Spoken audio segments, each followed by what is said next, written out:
What's up guys, Mikey Wizard. I haven't made a video in a while, but that's why you see my face on the screen right now. I want to make some more YouTube videos. I want to make some more content to kind of engage with you guys, share some things, and maybe learn a couple things too. This video is going to be about some insight on my process when I make music, whether it's for me or for someone else. But just to overall have a final product that you're going to be proud of, just to kind of help that process be a lot smoother, a lot more natural, and a lot more productive. Before I start, I got a list of things right here that I'm going to kind of cover and stuff like that. But before I get into that, I just want to make this clear that these are just guidelines. These are not set in stone. These are not going to guarantee anything. You know, it takes a lot of work, but these are just things that I happen to have learned that work for me and others really, really well. And if you're just starting, or maybe you're a little more experienced and you just learned something new, I'm hoping that these can kind of help you to get a really nice sounding final product within your music. So first step right here is beat selection. This is really big. I mean, all of these I have written down are important. Don't undermine them. But beat selection is really, really important. You cannot mess this up. Recently, I've been getting a lot of links to music that has really awesome lyrics, really cool delivery, just really cool vibe.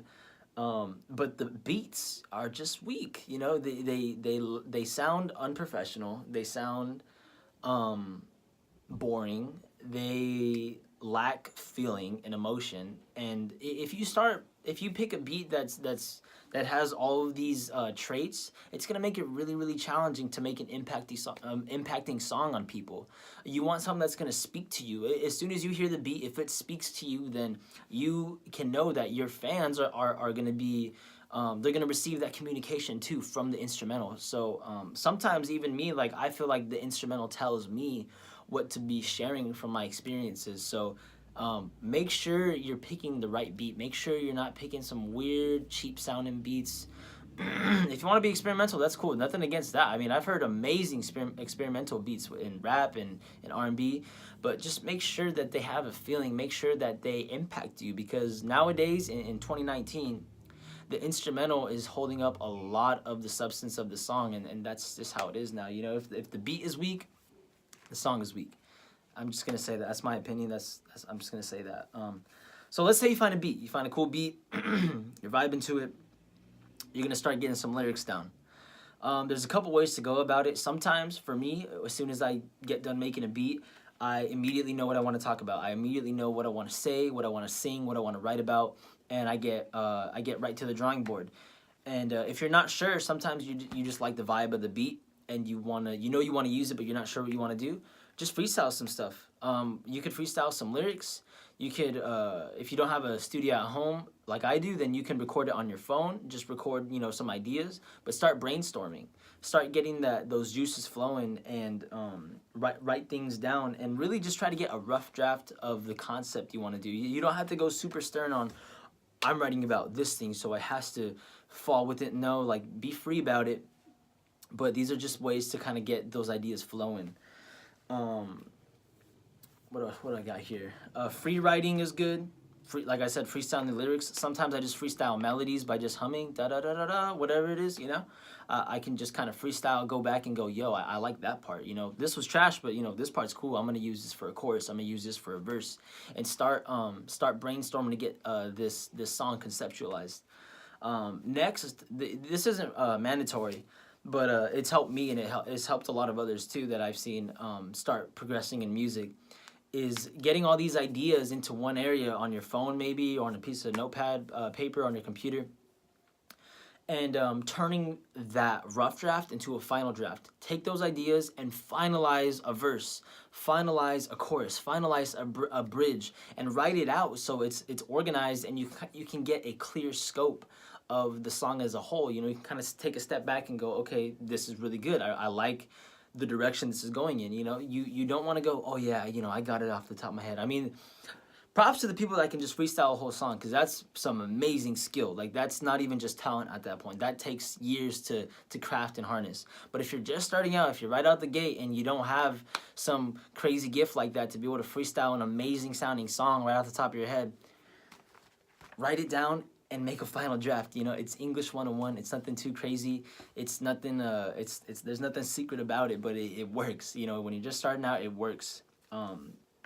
So let's say you have your lyrics done. You know what you want to say.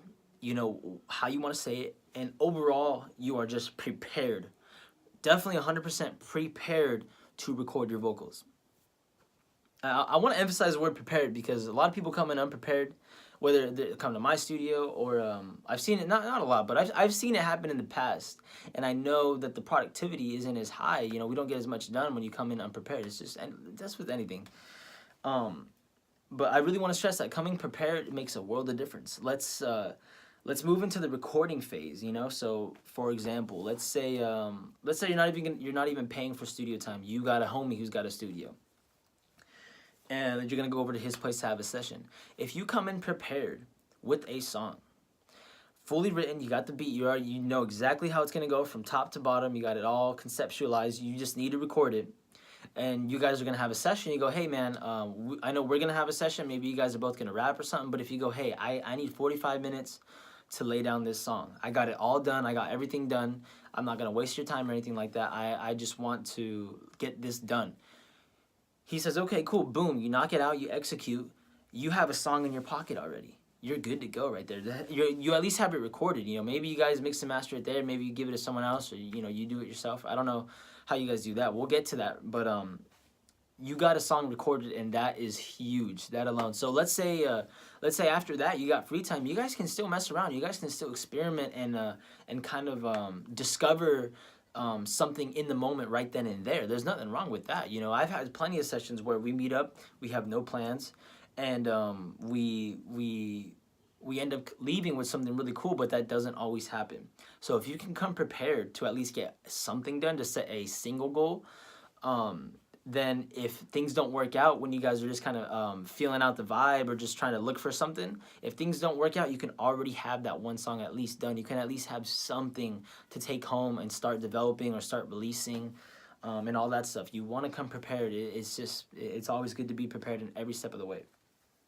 So recording, I got a couple things here. For those of you guys that know me, vocals are like my specialty right now. I'm not some crazy superstar or anything, but I love getting the vocals to sound just right. I just love the whole process from beginning to end. I love getting a good take. I love mixing and mastering and all this stuff.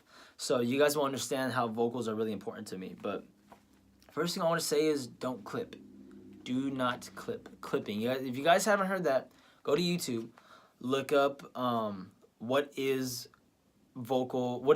clipping when you're recording vocals. You know, how to avoid clipping and recording vocals. And I'll probably make some videos here too, but you guys really need to know that because it seems obvious. For most of you guys probably know that. It's super obvious. Like, yeah, clipping, that's ABC 1 2 3 kind of thing, you know.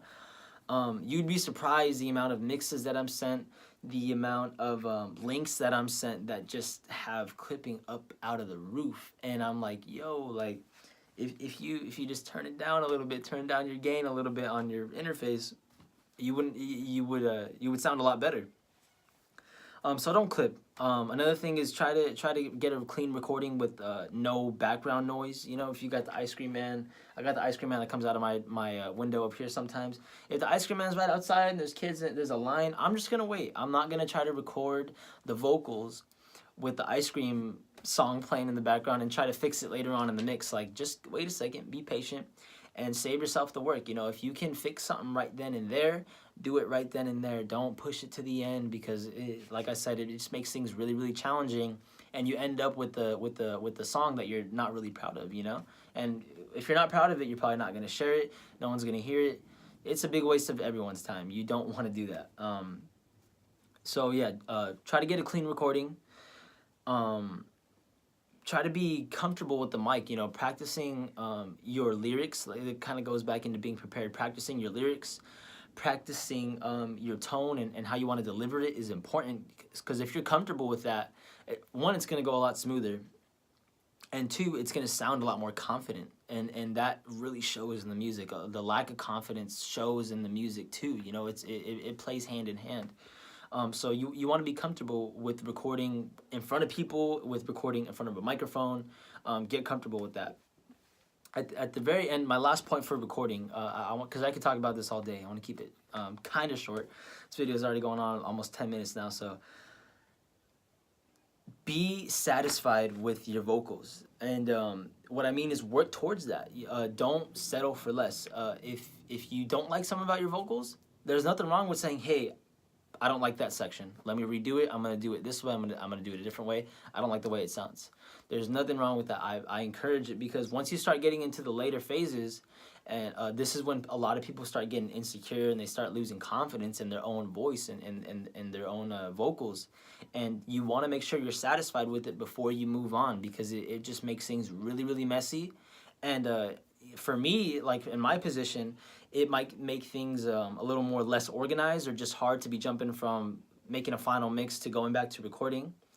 But let's say you're with someone who's not really as professional or as consistent, you know, they might kind of lose interest in even finishing the song for you, and you're relying on them to send you a mix that they don't really want to do anymore because they're kind of tired of it. So be careful, be satisfied. If you hear something you don't like, change it. Take action. Don't wait until it's too late and think about it and ponder. Just do it. You know.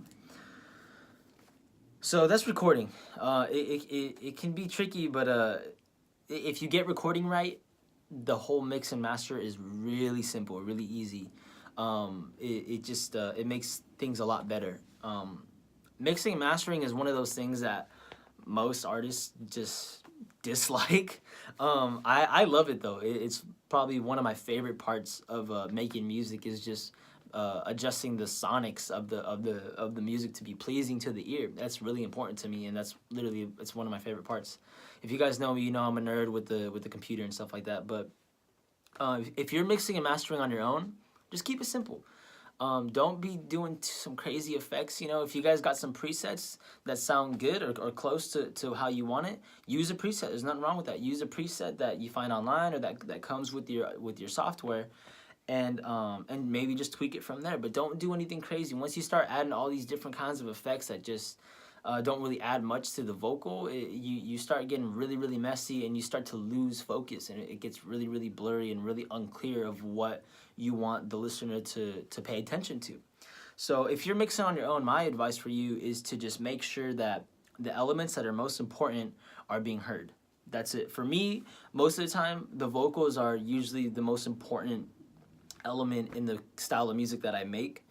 So I'm going to try my best to make sure that they're clear. I'm going to try my best to make sure that they're upfront, and that everything else is secondary. I mean, I'm still going to want different things to be heard and appreciated. I'm still going to want the bass to be bumping. I'm still going to want all these different elements in there, but try to prioritize those in a certain order instead of just throwing them all together and going, you know, well, I think it's good. You know, understand what is more important. Is it more important for your style of music for your vocal to be heard, or is it more important for the instrumental to kind of take over? And they can intertwine. You know, sometimes for a song, I might have the vocal right up front, but as soon as the bridge parts hit, the vocals take a dip and the instrumental pushes forward, and it makes this really beautiful dynamic.